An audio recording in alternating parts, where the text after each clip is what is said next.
My name is Michael Pfaendtner, and I'm a self-described Flosser Hunter. People like to compare me to some sort of cultural anthropologist, sort of along the lines of Margaret Mead or Richard Leakey. Well, they don't exactly, but they could.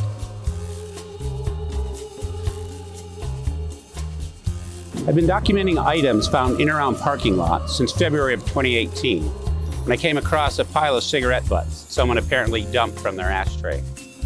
I don't like to think I'm judgmental, but I've always had the feeling that most people were a bunch of selfish, inconsiderate assholes. That just seemed to confirm it. 10 days later, I found my first flosser. I had to ask myself, what kind of person tends to their dental hygiene in public and then just casually tosses their flosser tool to the ground? Assholes, that's who. Since then, I've documented 222 items found in parking lots, including more cigarette butts than I can count, liquor bottles, gloves, and of course, flossers. Lots of flossers. 134 and counting, to be exact. Not to mention the occasional rubber and boner pill.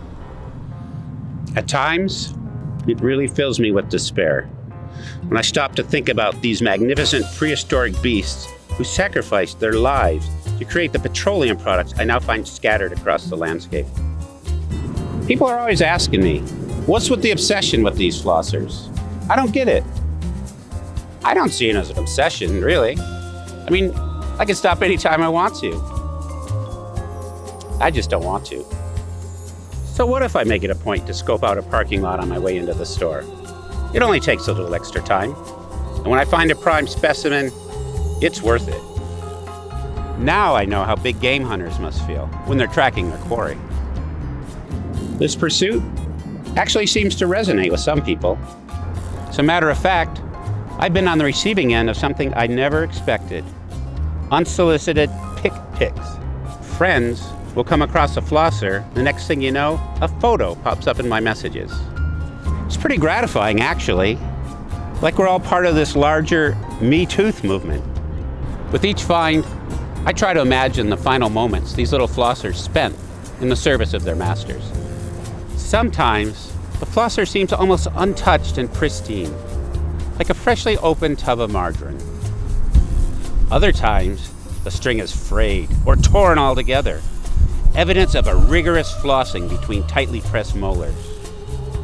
Occasionally, the toothpick will be ripped from the handle, possibly used to remove a stubborn piece of gristle.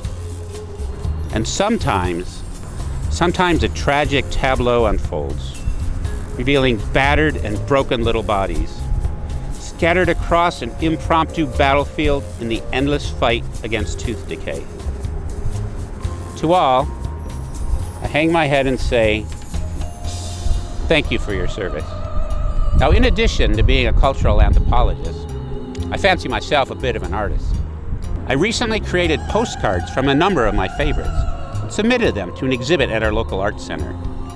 With my highly disciplined photographic eye, razor-sharp sense of irony, and uncanny ability to make art from everyday items, people have told me that I'm a delightful combination of Andy Warhol and Robert Mapplethorpe. Okay, this really hasn't happened yet, but I feel it's just a matter of time. You know, I've had people come up to me and ask, what do you think should be done with these so-called flosser tossers? I mean, realistically, society tends to group litterers right in there with child molesters and those who prey on the elderly. Should they be afflicted with some sort of horrible flesh-eating bacteria? Maybe lose a beloved pet after running up an astronomical vet bill? Or maybe they can just get addicted to meth and lose all of their teeth. Probably not. You know, I would just be satisfied with maybe them contracting a hard-to-treat STD from a cheating spouse. Or maybe be cursed with 3 generations of just dull, unattractive children. But like the Holy Father says, who am I to judge? Although, to be honest, just thinking about it does give me a small amount of satisfaction.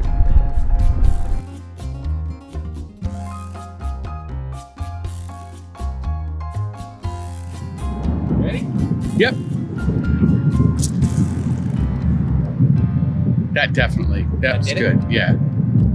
I mean, that's cool.